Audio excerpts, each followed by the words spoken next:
नमस्कार मित्रांनो, मी विश्वंभर शिंदे या व्हिडिओच्या माध्यमातून तुम्हाला कुठेही न जाता घर बसल्या रेशन कार्ड कसं काढायचं याची पद्धत मी तुम्हाला सांगणार आहे। बऱ्याच जणांच्या मनामध्ये विचार असा येतो की असं कुठं घर बसल्या रेशन कार्ड निघत नसतं किंवा काढता येत नाही, त्यासाठी सीएससी केंद्रावर जायला पाहिजे किंवा माही सेवा केंद्रावरती जायला पाहिजे। पण मी या व्हिडिओमध्ये तुम्हाला सांगतो की शासनाने ऑथोराइज युजर रेशन कार्ड काढण्यासाठी असं कुणालाही बनवलेलं नाही।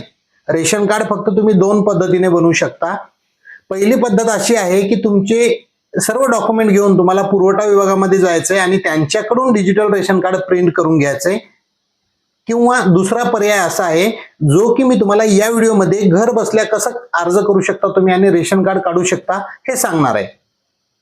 तर रेशन कार्ड काढण्यासाठी शासनाने कुठेही ऑथोराइज युजर अजून बनवलेला नाही। उदाहरणार्थ माही सेवा केंद्र किंवा सीएससी सेंटर किंवा रेशन दुकानदार यांच्याकडे कुठलाही असा ऑथोराइज युजर बनवलेला नाहीये। त्यासाठी तुम्हाला पब्लिक पोर्टलवरूनच अर्ज करावा लागतो, तेव्हाच तुमचा अर्ज होतो किंवा संबंधित अधिकाऱ्याकडून। तर त्यासाठी तुमचा अर्ज मी सांगितल्याप्रमाणे जर अर्ज तुम्ही केला तर तुम्हाला 30 दिवसामध्ये तुमचा अर्ज मंजूर होणं अपेक्षित आहे, झालाच पाहिजे। जर असा अर्ज करूनही जर तुमचा अर्ज 30 दिवसामध्ये मंजूर होत नसेल तर तुम्ही माहिती अधिकारातून अर्ज करून संबंधित अधिकाऱ्याची चौकशी लावू शकता। तर 30 दिवसामध्ये तुमचा अर्ज नाही झाला तर माहिती अधिकारातून कसा अर्ज करायचा हेही मी याच्या पुढच्या व्हिडिओमध्ये सांगणार आहे। तर अर्ज करण्यासाठी कागदपत्र काय लागतात, अर्ज कशा पद्धतीने करायचा, त्यासाठी एक हमीपत्र असतं। उत्पन्नाच्या दाखल्याची आता तुम्हाला गरज नाही। ते हमीपत्र तुम्हाला कुठून मिळेल तर त्याची लिंक मी आपल्या व्हिडिओच्या डिस्क्रिप्शन बॉक्समध्ये आपल्या चॅनल दिलेला आहे, व्हॉट्सअप चॅनल आणि टेलिग्राम ग्रुप। तो ग्रुप जॉईन करा, मी त्या ग्रुपवरती त्याची लिंक टाकलेली आहे, तिथून तुम्ही ते हमीपत्र डाउनलोड करू शकता। तर संपूर्ण तुम्हाला A to Z अर्ज करण्याची प्रक्रिया मी या व्हिडिओमध्ये सांगणार आहे। आपल्या चॅनलवर तुम्ही पहिल्यांदा आला असाल तर चॅनलला आता सबस्क्राईब करून घ्या, म्हणजे याच्यानंतरचे माझे व्हिडिओ असेच तुम्हाला भेटत राहतात। चला तर मित्रांनो, व्हिडिओ सुरू करूया।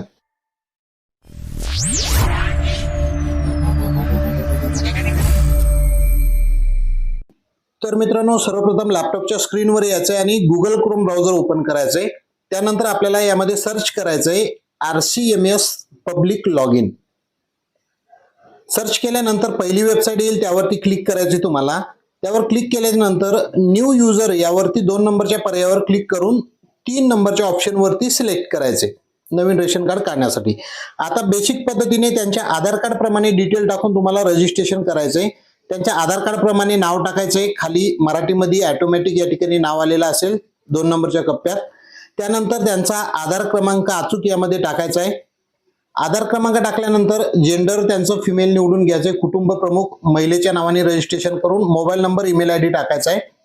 त्या महिलेचं नाव @123 अशा त्यांचं नाव @ न देता 123 टाकून तुम्हाला चेक अवेलेबिलिटीवर क्लिक करून अशा पद्धतीनं युजर नेम चेक करायचं आहे। अवेलेबल आल्याच्या नंतर खाली त्यांचं नाव @123 असा पासवर्ड ठेवायचा आहे, कॅप्चर टाकायचा आणि गेट OTP यावरती क्लिक करायचं आहे। गेट OTP यावर क्लिक केल्यानंतर त्यांच्या आधारशी संलग्न असलेल्या मोबाईलवर OTP जाईल, तो OTP तुम्हाला यामध्ये आता टाकून घ्यायचा आहे। त्या महिलेच्या आधार कार्डशी जो मोबाईल नंबर लिंक आहे त्यावर OTP येईल, तो OTP तुम्हाला यामध्ये टाकायचा आहे आणि त्यानंतर व्हेरीफाय OTP यावर क्लिक करायचे। थोडा वेळ थांबायची तुम्हाला। या ठिकाणी आता रजिस्ट्रेशन कंप्लीट होणार आहे, इथं थोडा वेळ तुम्हाला लागू शकतो। अशा पद्धतीने या ठिकाणी रजिस्ट्रेशन प्रोसेस आहे। रजिस्ट्रेशन झाल्याच्या नंतर कॉंग्रॅच्युलेशन असा मेसेज दिसेल तुम्हाला। आता क्लिक हिअर वर लॉग इन करायचे तुम्हाला, परत रजिस्टर वर क्लिक करायचं, आता रजिस्टर युजर, आणि त्या कुटुंब प्रमुख महिलेचा ज्यांच्या नावाने रजिस्ट्रेशन केले त्यांचा आधार कार्ड क्रमांक यामध्ये टाकायचा आहे। तो आधार कार्ड क्रमांक टाकून झाल्याच्या नंतर खाली जो दिसतो तो ॲज इट इज जसाच्या तसा कॅप्चर तुम्हाला या ठिकाणी टाकून घ्यायचा आहे आणि कॅप्चर टाकल्याच्या नंतर तुम्हाला परत गेट OTP यावरती क्लिक करायचे। यावर क्लिक केल्याच्या नंतर 6 अंकी परत एक आधारचा OTP येईल, तो OTP तुम्हाला यावरती टाकून घ्यायचा आहे आणि OTP टाकल्यानंतर व्हेरीफाय OTP वर क्लिक करायचंय। अशा पद्धतीने फॉर्म आता तुमच्या समोर ओपन झालेला आहे। ऑनलाईन फॉर्म भरण्यासाठी अप्लाय यावरती क्लिक करायचंय। तुमचा जो कोणता जिल्हा असेल तो जिल्हा निवडायचा आहे, त्यानंतर तुमचा जो तालुका असेल तो तालुका तुम्हाला यामध्ये निवडायचा आहे, त्याच्यानंतर तुमचं गाव तुम्हाला याच्यामधून निवडायचंय। अशा पद्धतीने निवडल्याच्या नंतर ऍड मेंबर वरती क्लिक करायचंय। आता ज्या कुटुंब प्रमुख महिलेच्या नावाने रजिस्ट्रेशन केले त्याची बरीचशी माहिती यामध्ये आपण भरलेली आलेली आहे। या ठिकाणी त्यांचा 20 केबीच्या आतमध्ये पासपोर्ट साईज फोटो अपलोड करायचा आहे. त्यांच्या वडिलांचं नाव इथं टाकायचं आहे इंग्लिशमध्ये, समोर मराठीत येईल. आईचं नाव टाकायचं इंग्लिशमध्ये, समोर मराठीमध्ये येईल टॅब मारल्याच्या नंतर. जेंडर त्यांचा आलेलं आहे, मोबाईल नंबर आलेला आहे. आता ॲज इट इज मध्ये या ठिकाणी त्यांची पूर्ण जन्मतारीख जी आधार कार्डवर आहे ती जन्मतारीख तुम्हाला यामध्ये टाकायची. जन्मतारीख टाकल्याच्या नंतर वरती नाव त्यांचं आलेलं आहे रजिस्ट्रेशन केल्यामुळे. स्पाऊस नेम मध्ये पतीचं नाव टाकायचं आहे, खाली मराठीमध्ये येईल. या ठिकाणी आई वडिलांचं नाव आलं असेल. आता ऑक्युपेशन मध्ये हाऊसवाईफ आहेत म्हणून हाऊसवाईफ निवडलं आपण. त्यांचं उत्पन्न काही नाही म्हणून 0 टाकलं. या ठिकाणी डॉक्युमेंट टाईप मध्ये ऑदर निवडलं आणि या ठिकाणी आधार क्रमांक टाकायचा. या ठिकाणी आधारवर आहे ती जन्मतारीख तुम्हाला टाकून घ्यायची. जी आधार कार्डवर आहे ती जन्मतारीख या ठिकाणी टाकायची आणि समोर आधार कार्डच आपल्याला अपलोड करायचं त्यांचं. तर अशा पद्धतीने मी या ठिकाणी अपलोड करून दाखवतो तुम्हाला. अशा पद्धतीने त्यांचं आधार कार्ड मी या ठिकाणी अपलोड केलेलं आहे. आता तुम्हाला इकडे बघू शकता या साईडला मनरेगा जॉब कार्ड मध्ये नाव नसेल तर नो वरती क्लिक करायचंय. त्यानंतर कॅटेगरी कोणती आहे ती कॅटेगरी तुम्हाला या ठिकाणी निवडायची. जर एससी मध्ये असेल तर एससी निवडा आणि या ठिकाणी कुटुंबातल्या कोण्याही एका व्यक्तीचं कास्ट सर्टिफिकेट तुम्ही यामध्ये अपलोड करू शकता. पती पत्नी कोणाचंही असलं तरी तुम्ही या ठिकाणी अपलोड करू शकता. अपलोड केल्याच्या नंतर बँकेचे डिटेल ऑप्शनली आहेत, तुमच्याकडे असतील तर डिटेल भरू शकता, नाहीतर स्क्रोल करून घ्यायचंय. स्क्रोल केल्याच्या नंतर स्पेसिफिक कॅटेगरीमध्ये तुम्हाला या ठिकाणी no category no special category निवडायचंय. टर्म्स आणि कंडिशनवर ऍक्सेप्ट करायचंय आणि सेव्ह या बटनवर क्लिक करायचंय. सेव्ह वर क्लिक केल्याच्या नंतर असा पॉपअप तुमच्या समोर येईल. ओके करायचं तुम्हाला. आता या व्यक्तीचे डिटेल यामध्ये ऍड होत आहेत. थोडा वेळ थांबायचं, इथे वेळ लागू शकतो. बघू शकता मेंबर डिटेल सक्सेसफुली अपलोड झालेले आहेत. यामध्ये एका मेंबरचे डिटेल जोडले तसेच दुसराही मेंबर या ठिकाणी क्लिक करायचे. सेम जसं मी पहिलं सांगितलं त्या मेंबर प्रमाणे तुम्हाला डिटेल यामध्ये ऍड करायचे. 20 केबीच्या आतमध्ये तुम्हाला फोटो त्यांचा अपलोड करायचा. या ठिकाणी त्यांच्या वडिलांचं नाव असेल ते वडिलांचं नाव मराठीमध्ये समोर येईल. आईचं नाव टाकायचंय, आईचं नाव समोर मराठीमध्ये येईल. जेंडर काय आहे ते निवडायचंय. जेंडर या ठिकाणी पती मेल आहे, पती निवडलं. आता अर्जदाराशी नातं यांचं पती आहेत म्हणून पती निवडलं. अर्जदार कुटुंब प्रमुख महिला आहे, त्यांच्याशी याचं नातं पती आहे. या ठिकाणी मोबाईल क्रमांक टाकायचा आहे. त्यानंतर समोर तुम्ही ॲज इट इज त्यांच्या आधार कार्ड प्रमाणे जी जन्मतारीख आहे ती जन्मतारीख तुम्हाला यामध्ये टाकून घ्यायची. त्यानंतर वरी आधार कार्ड प्रमाणे त्यांचं लोकल लँग्वेज मध्ये नाव येईल, मराठीत, खाली इंग्लिश मध्ये येईल. स्पाऊस नेम मध्ये त्यांच्या पत्नीचं नाव टाकू शकता तुम्ही, या ठिकाणी मराठीत येईल. वरती या ठिकाणी आधार कार्ड क्रमांक टाकून घ्यायचा आहे. ऑक्युपेशन मध्ये काय सर्व्हिस करतात ते ऑदर निवडा किंवा तुम्ही प्रायव्हेट सर्व्हिस निवडू शकता. आता मी हमीपत्र भरल्याप्रमाणे हमीपत्रावर आहे ते 60,000 उत्पन्न या ठिकाणी टाकलेले आहे. 60,000 उत्पन्न टाकलं. ऑदर मध्ये या ठिकाणी ऑदर डॉक्युमेंट निवडतो, कुठलेही तुम्ही देऊ शकता त्यापैकी. या ठिकाणी आधार कार्ड क्रमांक टाकायचा आहे. आधार कार्डवर जी जन्मतारीख आहे ती जन्मतारीख यामध्ये टाकायची. या ठिकाणी डॉक्युमेंट इश्यू डेट म्हणजेच जन्मतारीख टाकायची. या ठिकाणी आधार कार्डच अपलोड करून देतो. अशा पद्धतीने त्यांच्या पतीचं आधार कार्ड मी या ठिकाणी अपलोड केलेलं आहे. आता परत मनरेगा जॉब कार्ड मध्ये नाव नाही म्हणून नो करतो. आता कास्ट कॅटेगरी जी कास्ट आहे ती तुम्हाला यामध्ये त्यांची निवडायची. आणि कुटुंबातल्या लक्षात ठेवा, कोणी एकाचं तुम्ही कास्ट सर्टिफिकेट असलं तरी अपलोड करू शकता, सर्वांचे देण्याची गरज नाही. अशा पद्धतीने अपलोड करायचे. बँकेचे डिटेल ऑप्शनल आहेत, असतील तर जोडू शकता, नाहीतर आता स्क्रोल करून घ्यायचे. स्क्रोल केल्याच्या नंतर तुम्हाला नो स्पेशल कॅटेगरी यामध्ये निवडायचंय. त्याच्यानंतर टर्म्स आणि कंडिशनच्या बॉक्सवर क्लिक करायचं आणि सेव्ह बटनवर क्लिक करायचं. एक पॉपअप येईल तुम्हाला. आता या ठिकाणी डिटेल सेव्ह करण्यासाठी संमती द्यायची, ओके करायचंय आणि यशस्वीरित्या पतीचे देखील डिटेल यामध्ये आता अपलोड सक्सेसफुली झालेले आहेत. ओके करायचे. बघू शकता 2 मेंबर जोडले गेलेले. तिसरा मेंबर जोडण्यासाठी ऍड मेंबरवर क्लिक करतो मी. जसं आधीचं भरलं तसं सेम तुम्हाला 20 केबीच्या आतमध्ये जेपीजी मध्ये फोटो या ठिकाणी अपलोड करायचा. त्यांचा फोटो अपलोड केल्याच्या नंतर आता हे मुलं आहेत, मग या ठिकाणी फादर आणि मदरचं नाव तुम्हाला त्यांच्या टाकायचंय. तर फादरचं नेम टाकायचंय, त्यानंतर समोर ऑटोमॅटिक मराठीत येईल. मदरचं नेम टाकायचंय, समोर ऑटोमॅटिक मराठीमध्ये येईल. जेंडर या ठिकाणी निवडायचंय, मुलगा आहे म्हणून मेल निवडायचंय. अर्जदाराशी नातं काय आहे तर त्यांचा हा मुलगा आहे म्हणून पुत्र या ठिकाणी निवडायचंय. असं निवडल्याच्या नंतर एक्झॅक्ट जन्मतारीख जी आहे आधार कार्डवर त्यांची आधार कार्ड प्रमाणे डाटा कॅप्चर केला जातो, म्हणून आधार कार्डवर आहे ती जन्मतारीख तुम्हाला या ठिकाणी टाकायची. मोबाईल क्रमांक टाकून घ्यायचा आहे. जन्मतारीख अशा पद्धतीने त्यांची जी आधार कार्डवर आहे ती पूर्ण जन्मतारीख तुम्हाला या ठिकाणी टाकायची. टाकल्याच्या नंतर आधार कार्ड प्रमाणे त्यांचं नाव लोकल लँग्वेजमध्ये म्हणजे मराठीत टाकायचे. या ठिकाणी ऑटोमॅटिक इंग्लिशमध्ये आलेलं असेल. स्पाऊस नेम मध्ये त्यांचं लग्न झालेलं नाही, जोडीदार नाही म्हणून ही सोडून दिलं तरी चालतंय, हे मॅन्डेटरी नाही. त्यांचा आधार कार्ड क्रमांक तुम्हाला या ठिकाणी टाकायचा आहे. ऑक्युपेशन मध्ये स्टुडंट आहे का बघा, नसेल तर तुम्हाला ऑदर ऑप्शन निवडायचा आहे, ऑदर निवडू शकता. उत्पन्न काही नाही म्हणून या ठिकाणी 00 टाका. त्याच्यानंतर डॉक्युमेंट टाईप मध्ये ऑदर निवडा आणि त्यांचा आधार कार्ड क्रमांक या ठिकाणी टाकायचा आहे. आधार कार्ड क्रमांक टाका. आधारवर जी आहे ती जन्मतारीख परत या ठिकाणी डॉक्युमेंट इश्यू डेट मध्ये टाकून घ्यायची.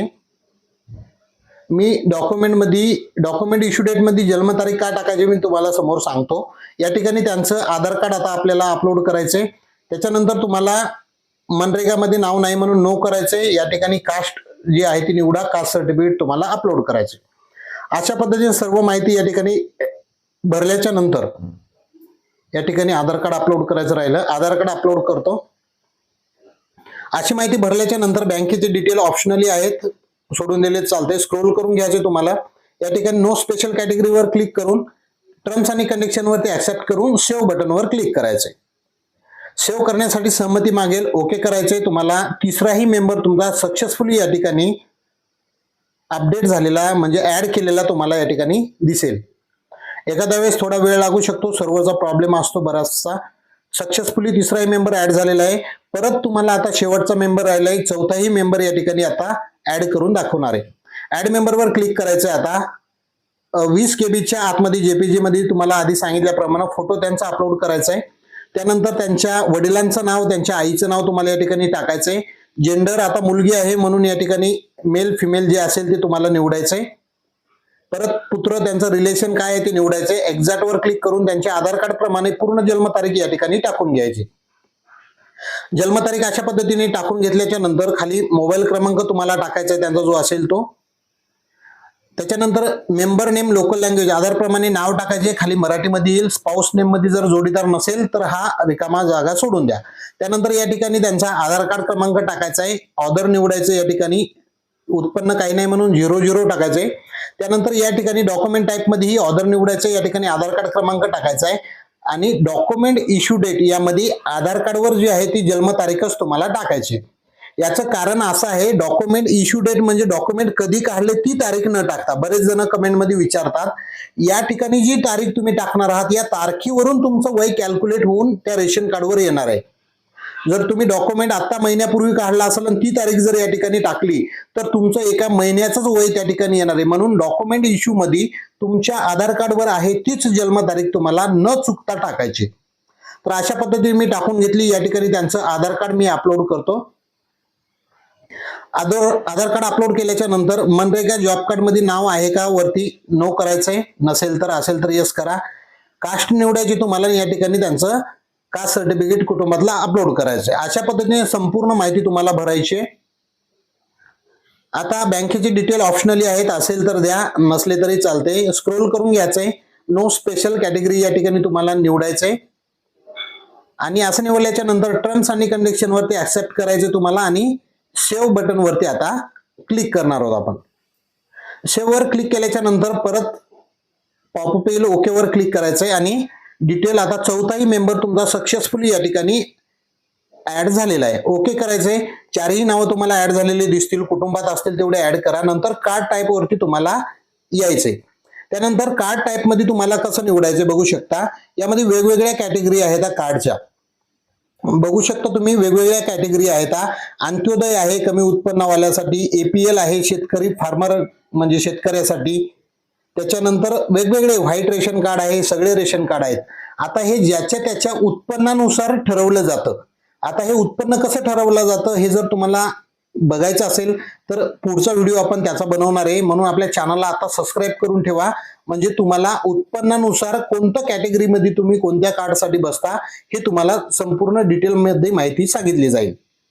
तर आता आपण बघू शकता आपल्या 1 लाखाच्या शहरीमध्ये उत्पन्न आहे म्हणून आपण एनपीएस साठी अर्ज करणार आहे. एनपीएस साठी आणि पीएचएच हे कार्ड धान्यासाठी असतं. आता 1 लाखाच्या उत्पन्न आहे म्हणून एनपीएस साठी आपण अर्ज करणार आहोत आणि जे खाली दिलेलं कार्ड आहे पीएचएच ही कॅटेगरी म्हणजे 59,000च्या आत उत्पन्न असेल शहरीमध्ये तर तुम्ही अर्ज करू शकता यासाठी. आता आपलं 1,00,000च्या आत उत्पन्न आहे 60,000 म्हणून आपण एनपीएस साठी अर्ज करतोय, म्हणून मी या ठिकाणी एनपीएस निवडतो. एनपीएस निवडल्याच्या नंतर तुम्हाला आता ऍड्रेस डिटेल मध्ये यायचंय. ऍड्रेस डिटेल मध्ये जे तुम्ही ऍड्रेसचा पुरावा देताय, मतदान कार्ड देताय, गॅसची पावती देताय किंवा ड्रायव्हिंग लायसन्स इतर काय डॉक्युमेंट आहे तुमचं पत्त्याचं, त्यावरला पत्ता ऍज इट इज तुम्हाला या ठिकाणी टाकायचा आहे. पहिला टाकलेला मराठीत येईल, समोर इंग्लिश मध्ये येईल. या ठिकाणी तुम्ही तालुका टाकू शकता. अशा या 2 लेन मध्ये तुम्हाला तुमचा पत्ता भरून घ्यायचा आहे. तोच पत्ता जर परमनंट पत्ता असेल तर तुम्हाला यावरती क्लिक करायचं या बॉक्सवरती. जर सेम रेसिडेंट पत्ता परमनंट असेल तर यावर क्लिक करा. ऍज इट इज खाली पत्ता भरला जाईल. या ठिकाणी पिनकोड टाकून घ्यायचा आहे. त्यानंतर तुम्हाला गॅस केरोसिनची डिटेल भरायची, म्हणजे तुमची गॅसची पावती. यावर क्लिक करायचं तुम्हाला. आता तुमच्याकडे सिंगल टाकीचा गॅस आहे का 2 टाकीचा गॅस आहे तुम्हाला इथं निवडायचं. आता 2 टाकीचा गॅस आहे म्हणून मी यावरती क्लिक करतो. त्यानंतर तुमच्या गॅसच्या पावतीवर जो कंझ्युमर नंबर असतो तो कंझ्युमर नंबर काय आहे बघायचा आहे आणि तो कंझ्युमर नंबर तुम्हाला या ठिकाणी टाकायचा आहे. गॅसचा कंझ्युमर नंबर या ठिकाणी आपल्याला टाकून घ्यायचा. मी टाकून घेतो. असा 6 अंकी नंबर असतो. तो टाकल्याच्या नंतर तुम्हाला या ठिकाणी कोणती गॅस कंपनी आहे तुमची एजन्सी ती तुम्हाला निवडायची. एचपी आहे, भारत आहे, तर मी या ठिकाणी निवडले. त्याच्यानंतर तुम्हाला समोर गॅस एजन्सी निवडायचे. तुमच्या शहरातल्या भागातल्या तुमच्या गॅस एजन्सी या ठिकाणी दिसतील. तर तुम्हाला डायरेक्ट नाव टाईप केल्याच्या नंतर तुमची गॅस एजन्सी यामध्ये दिसेल. तर ज्या गॅस एजन्सी अंतर्गत तुमचा गॅस आहे तो तुम्ही एजन्सी निवडू शकता. हे ऑप्शनली आहे. असेल तर येस करा, नाहीतर तुम्ही नो गॅस कनेक्शन करूनही अर्ज भरू शकता. माझ्याकडे होती पावती म्हणून ऍड केली. कोणाच्या नावावर आहे ते नाव तुम्हाला कुटुंबातले दिसतील, ते नाव या ठिकाणी निवडायचे. अशा पद्धतीने निवडल्याच्या नंतर खाली यायचंय. यावर क्लिक करायचं. आता तुम्हाला यामध्ये डॉक्युमेंट तुम्हाला अपलोड करायचे. आयडेंटिटी प्रूफ मध्ये यापैकी तुम्ही कुठलंही डॉक्युमेंट देऊ शकता. पॅन कार्ड देऊ शकता, वोटर कार्ड. आता मी मतदान कार्ड देणार आहे म्हणून वोटर कार्ड या ठिकाणी निवडतो. आता या ठिकाणी वोटर कार्ड निवडल्याच्या नंतर या ठिकाणी वोटर कार्डचा क्रमांक टाकायचा आणि समोर वोटर कार्डची पीडीएफ तुम्हाला अपलोड करायची या ठिकाणी. आता ऍड्रेस प्रूफ साठी मी वोटर कार्डच देणार आहे. तुम्ही लाईट बिल देऊ शकता, भरपूर डॉक्युमेंट आहे त्यातलं काही देऊ शकता. मी वोटर कार्ड आहे म्हणून वोटर कार्ड या ठिकाणी निवडले. या ठिकाणी वोटर कार्डचा नंबर टाकायचा, ईपीक क्रमांक आणि समोर वोटर कार्ड या ठिकाणी अपलोड करायचे. अशा पद्धतीने आता ऑर्डर मध्ये मी सेल्फ डिक्लेरेशन हमीपत्र देणार आहे. 60,000 उत्पन्न लिहिलेलं खालचा हा पर्याय मी या ठिकाणी निवडतो. निवडल्याच्या नंतर या ठिकाणी डॉक्युमेंट नंबर मध्ये या ठिकाणी 60,000 उत्पन्न आहे म्हणून 60,000 असा आकडा टाकतो आणि या ठिकाणी हमीपत्र अपलोड करतो. अशा पद्धतीने बघू शकता हमीपत्र या ठिकाणी मी अपलोड करतो. हे हमीपत्र तुम्हाला मिळवायचं असेल तर आपल्या डिस्क्रिप्शन मध्ये आपला टेलिग्राम ग्रुप जॉईन करा, व्हॉट्सअप चॅनल जॉईन करा. त्यावरती मी लिंक टाकलेली आहे या हमीपत्राची. आता खाली NFSA क्रायटेरिया याच्यामध्ये तुम्हाला काय करायचंय, तुम्हाला ऑप्शनल जे डॉक्युमेंट आहे नन ऑफ दिस खालचा पर्याय घ्यायचा या ठिकाणी आणि या ठिकाणी गॅसची पावती मी अपलोड करतो. अशा पद्धतीनं तुम्ही गॅस रिसिप्ट या ठिकाणी अपलोड करू शकता किंवा हमीपत्र अपलोड करू शकता. आता फॅमिली टोटल अॅन्युअल इन्कम दाखवल तुमचं मी टाकलेलं आहे 60,000. त्याच्यानंतर तुम्हाला ऑप्शन खाली यायचंय FPS मध्ये. यामध्ये तुमच्या गावाचं नाव सर्च करायचे, तिथलं दुकान येईल. अशा पद्धतीने दुकान निवडायचे. खाली आता तुम्हाला शेवटचा पर्याय कन्फर्म. आता ऍप्लिकेशन तुमचं झालेलं आहे, पेमेंटसाठी ओके करायचे. आता तुम्हाला डायरेक्ट पेमेंटच्या साईडवरती रिडायरेक्ट केलं जाईल. या ठिकाणी तुम्हाला केसरी कार्डसाठी NPS कार्डसाठी 50 रुपये हे शुल्क गव्हर्नमेंटचं भरायचंय. तर हे ऑनलाईन तुम्ही internet banking, mobile banking, PhonePe, Google Pay, पेटीएमच्या माध्यमातून पेमेंट करू शकता. आता मी बारकोड वरून UPIच्या माध्यमातून पेमेंट करणार आहे. अशा पद्धतीने तुम्हाला आता 50 रुपयाचं पेमेंट करायचंय. स्क्रोल करून घ्यायचंय. QR वरती तुम्हाला UPIचं ऑप्शन घ्यायचंय आणि QR वरती कन्फर्म ऍग्री करून प्रोसेस पेमेंट वर क्लिक केल्याच्या नंतर तुमच्या समोर एक बारकोड येईल. त्या बारकोड वरती आता तुम्हाला 50 रुपयाचं पेमेंट करायचंय. तर मी या ठिकाणी 50 रुपयाचं पेमेंट केलेलं आहे. थोडा वेळ लागू शकतो पेमेंट होण्यासाठी. आपल्याला पेज रिडायरेक्ट करायचं नाही. बघू शकता सक्सेसफुली माझं पेमेंट या ठिकाणी झालेलं आहे. अशा पद्धतीने पेमेंट केल्याच्या नंतर आता आपल्याला ओके बटनवर क्लिक करायचे. थोडा वेळ थांबायचं. तुम्हाला सक्सेसफुली पेमेंट झालेले या ठिकाणी दाखवेल. त्याच्यानंतर अशी स्क्रीन येईल. आता व्ह्यू चॅनलवर क्लिक करून या व्ह्यू चलन यावर क्लिक करून तुम्ही अशा पद्धतीने रिसिप्ट डाउनलोड करू शकता. याची प्रिंट काढून ठेवायची तुम्हाला. जर कस्टमरचं काढलं असेल तर प्रिंट काढून द्या. क्लोज यावरती क्लिक करायचे तुम्हाला. परत डॅशबोर्ड वरती जायचंय. डॅशबोर्ड वर गेल्यावर असा इंटरफेस दिसेल. आता ऍप्लिकेशन रिक्वेस्ट यावर क्लिक करायचंय, व्ह्यू डिटेल वर. त्यानंतर जो तुम्ही केलेला अर्ज आहे त्यावर तुम्हाला आता बघू शकता या ठिकाणी टायमिंग, डेट सर्व दिसेल. असं दिसल्यावर व्ह्यू वर क्लिक करायचे तुम्हाला. अशा पद्धतीने भरलेला संपूर्ण अर्ज तुमच्या समोर दिसेल. कंट्रोल पी करून तुम्हाला अशा पद्धतीने आता मी लँडस्केप पेज मध्ये हा अर्ज सेव्ह करून घेतो, किंवा तुम्ही प्रिंटही करू शकता. तुम्हाला पाहिजे तर प्रिंट काढू शकता किंवा हाई पीडीएफ तुम्ही सेव्ह करून ठेवू शकता. अशा पद्धतीने मी हा अर्ज सेव्ह करून घेतो. तर संपूर्ण तुमचा अर्ज यशस्वीरित्या करून झालेला आहे मित्रांनो. 2 दिवसामध्ये तुमचं पेमेंट व्हेरीफाय होतं. त्यानंतर तुमचा अर्ज लगेच पुरवठा विभागामध्ये पुरवठा निरीक्षक यांना दिसत असतो. तर त्याच्यानंतर जर संबंधित तुमच्या पुरवठा निरीक्षक हे जर भ्रष्ट अधिकारी नसतील तर वर्किंग 30 दिवसामध्ये तुमचा अर्ज मंजूर होतो. जर तुमचा अर्ज मंजूर नाही झाला तर कदाचित तुम्हाला तुमच्या पुरवठा विभागात भेट दिली तर फक्त एका क्लिकवर त्यांनी अप्रूव्ह केलं की इमिडिएटली तुमचं रेशन कार्ड तयार होऊ शकतं. तर तुम्हाला अशा पद्धतीने परत त्याचं स्टेटस कसं चेक करायचं आपल्या चॅनलवर व्हिडिओ टाकलेला आहे, तो बघू शकता. धन्यवाद. जय हिंद, जय महाराष्ट्र.